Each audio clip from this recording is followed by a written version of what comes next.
시청자 여러분 안녕하십니까? VOA 모닝 뉴스 시작합니다. 북한이 미국과의 대화 가능성을 거듭 일축하면서 중국과의 친밀한 관계는 연일 과시하고 있습니다. 미국의 전문가들은 경제난과 코로나 사태에 대응하고 있는 북한이 생존을 위해 중국과의 관계 강화에 나선 것으로 분석하면서 대미 협상력 강화를 위해 중국을 활용하려는 시도는 미국에 통하지 않을 것이라고 지적했습니다. 첫 소식 조은정 기자가 보도합니다. 해리 카지아니스 미국 국익연구소 국장은 23일 VOA에 북한이 최근 중국과의 우호 협력 관계를 대외적으로 과시하고 나선 것은 지정학적 이유보다는 생존 때문이라고 말했습니다.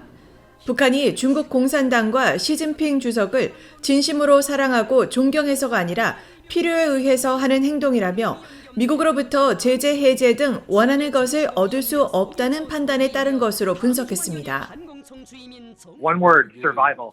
I mean, I think the North Koreans are pretty smart in figuring out that the United States is not going to be offering any important sanctions relief. They really need as much food aid from the Chinese as possible with no strings attached. 딘챙 헤리티지 재단 선임 연구원은 다른 나라를 향해 늑대처럼 공격적 외교를 펼친다는 중국의 전랑 외교를 예로 들면서 중국이 북한과의 밀착을 통해 북한 문제를 자신들을 통하라는 메시지를 미국에 보내고 있는 것으로 분석했습니다. The lack of movement between North Korea and the United States is causing the Chinese to also improve or display what would seem to be improved relations with North Korea. Also signal the U.S. if you want North Korea to return to the nuclear negotiating table, if you want to see movement on nuclear issues. 로버트 매닝 애틀랜틱 카운슬 선임 연구원도 최근 북한의 중국 밀착 행보는 생존에 필수적이기 때문이라고 지적했습니다. 매닝 연구원은 그러나 북한이 대미 협상력 강화를 위해 중국을 활용할 가능성에 대해서는 부정적 평가를 하면서 북한의 중국 카드가 바이든 행정부에는 통하지 않을 것으로 전망했습니다. If he thinks playing the China card is going to force the United States to make concessions, then he's deceiving himself. I think he may be trying to play up to China to get more support or something like that, but I don't think that's going to be a factor in any kind of denuclearization talks, which so far they have refused to engage in. 보니 글레이저 독일 마셜 펀드 아시아 프로그램 국장은 최근 주요 7개국 G7 정상회의와 북대서양 조약기구 나토 정상회의 등에서 중국에 대한 우려를 담은 공동성명이 나온 뒤 중국은 러시아, 북한과의 관계를 과시하고 있다며 중국이 서방 세계에 대항하기 위해 북한을 활용하고 있는 것으로 평가했습니다. VOA 뉴스 조은정입니다. 미국 바이든 행정부가 북한의 대화를 거듭 요구하고 있지만 북한에서는 김여정 노동당 부부장에 이어 리선권 외무상도 나서 대화 가능성은 없다고 밝혔습니다. 하지만 북한은 대북 제재 완화 등 그들의 조건을 충족시키면서 대화에 나서려는 전술이라는 분석입니다. 서울에서 김시영 기자가 보도합니다. 최근 미국은 제이크 설리번 백악관 국가안보보좌관과 성김 대북특별대표가 북한 김정은 국무위원장의 대화 대결에 모두 준비돼 있어야 한다는 전원회의 발언을 거론하며 북한의 조건 없는 만남을 거듭 촉구했습니다. 하지만 북한에서는 꿈보다 해몽이라는 김여정 노동당 부부장의 담화에 이어 무의미한 미국과의 그 어떤 접촉과 가능성에 대해서도 생각하지 않고 있다는 리선권 외무상의 담화가 나왔습니다. 한국 내 전문가들은 북한의 이 같은 태도는 북한이 대북 제재 해제 등 조건 있는 대화를 원하고 있기 때문이라고 봤습니다. 미국이 먼저 양보하는 조건 하에서 대화에 복귀하겠다는 건데 미국이 조건 없는 대화를 이야기하니까 자신들의 입장을 다시 확인한 것이다.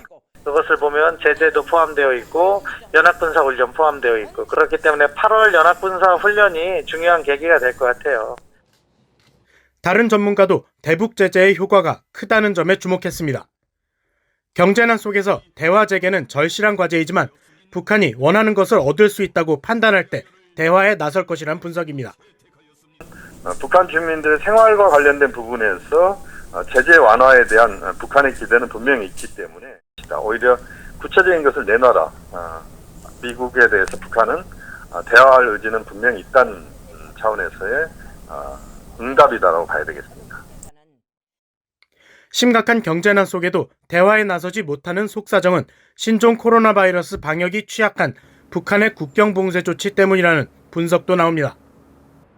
대북 제재에 대한 미국과의 전향적 합의가 이루어진다 해도 코로나 봉쇄 상황과 경제 회복 시간 등을 고려할 때 지금은 시간 끌기를 선택할 수밖에 없다는 겁니다.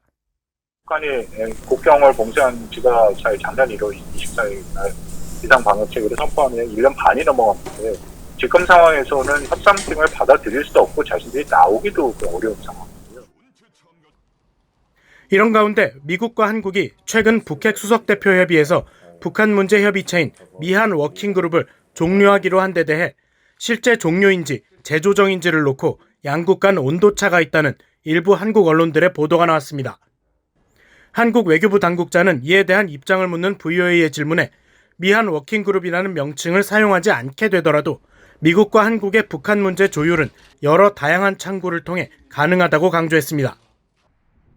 외교부 당국자는 이어 미한 양국은 앞으로 워킹그룹의 형식과 기능을 재조정해 나갈 것이라면서 워킹그룹을 둘러싼 양국 간 이견 가능성을 일축했습니다. 서울에서 VOA 뉴스 김시영입니다.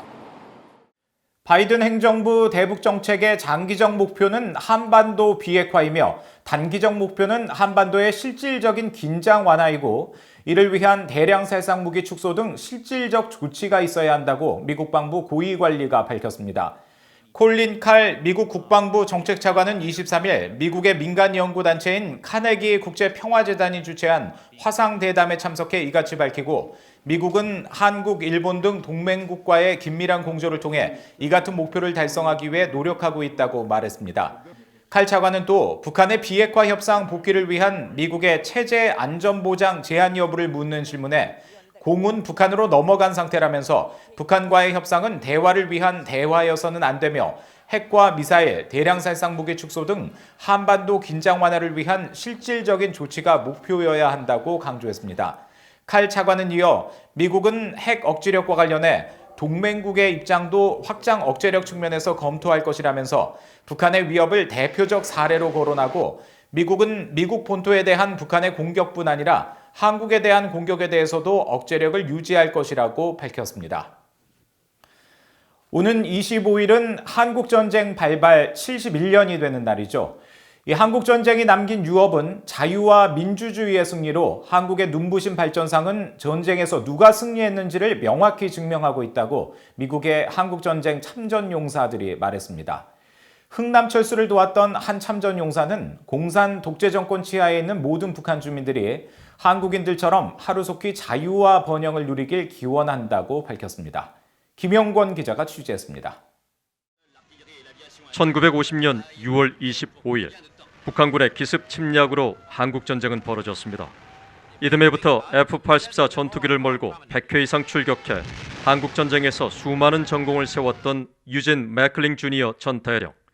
미국 공군 제49 폭격비행단 소속으로 수많은 공중전에 투입되면서 공산군의 주요 시설을 폭격해 불사조란 별명을 얻었고 수운비행 십자훈장도 받았습니다. 맥클린 주니어 전 대령은 전후 64년 만인 지난 2017년 한국을 다시 방문한 뒤 큰 자긍심을 갖게 되었다고 말했습니다. I think the South Korean people have done a marvelous job in developing their own democracy.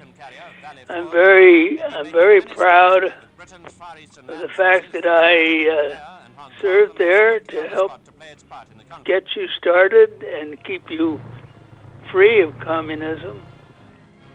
올해 96살인 맥클링 전 대령은 공산주의 국가들의 붕괴와 지금도 자유를 찾아 북한을 탈출하는 탈북민들을 보면 누가 한국전쟁에서 승리했는지는 명확하다며 이런 승리를 굳건히 지켜야 한다고 말했습니다. 한국전쟁 발발 2달여 만에 부산에 도착해 낙동강 전투와 인천 상륙작전, 장진호 전투를 벌였던 워렌 위드한 전 미군 해병대 대령. 34년 동안 미국 해병대에 복무한 이 백전 노장은 영하 30~40도의 혹한 속에 중공군과 싸웠던 장진호 전투와 북한 피난민들의 탈출을 도왔던 흥남철수가 가장 기억에 남았습니다. 특히 수많은 북한 피난민들은 자신의 친구였다며 이들이 아직도 공산주의 독재 정권 지하에 있다는 현실이 너무 슬프다면서 이들도 한국을 눈부시게 발전시킨 한국인들처럼 자유와 번영을 하루빨리 누리길 바란다고 위대한 전 대령은 말했습니다. I landed on August 2nd, 1950 in Korea. And at that time, Korea was a very desolate country, very, very poor. I have now been back several times, and I am very, very, very impressed with the energy, the enthusiasm, the intelligence of the Korean people. 미국 육군 제3보병사단 소속 포병장교로 38선에서 중공군과 치열하게 싸웠던 레리 카이나드 전 한국전쟁 참전용사협회장은 한국전쟁은 잊힌 전쟁이 아닌 잊힌 승리라고 강조했습니다. Our legacy and my feeling is it needs to be spread broadly across the United States that we did something good, that the Korean War is not the forgotten war, it's the forgotten victory. 카이나드 전 회장은 전쟁의 참혹함과 폐허 속에 눈부시게 발전한 한국이 자랑스럽다면서 이젠 자유를 수호하기 위해 치른 희생의 가치를 다음 세대에게 계속 알리는 노력이 매우 중요하다고 강조했습니다. VA 뉴스 김영걸입니다. 일본 정부가 북한을 비롯해 중국, 러시아 등 사이버 해킹 범죄를 저지르는 국가에 대응하기 위해 전문 수사 대응팀을 신설할 계획인 것으로 알려졌습니다. 일본 경찰청은 내년 정기국회에서 경찰법을 개정해 내년 4월부터 북한과 중국, 러시아 등 국가주도 사이버 범죄 대응을 위한 경찰청 내 대응팀을 운영할 계획이며 사이버 수사 전문 수사관 200여 명으로 구성된 팀이 일본을 대상으로 한 적국들의 해킹 범죄를 수사할 계획이라고 교도통신 등 일본 언론들이 경찰청 고위 관계자를 인용해 보도했습니다.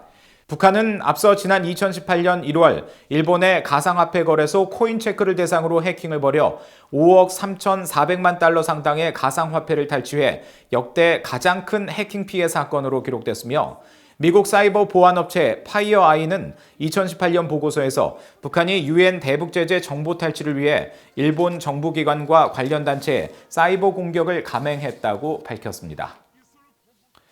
인도가 북한의 핵과 미사일 개발에 따른 국제사회의 대북 제재와 독자 제재 등을 이행하면서 지난해 북한과 인도와의 무역이 큰 폭으로 감소한 것으로 나타났습니다.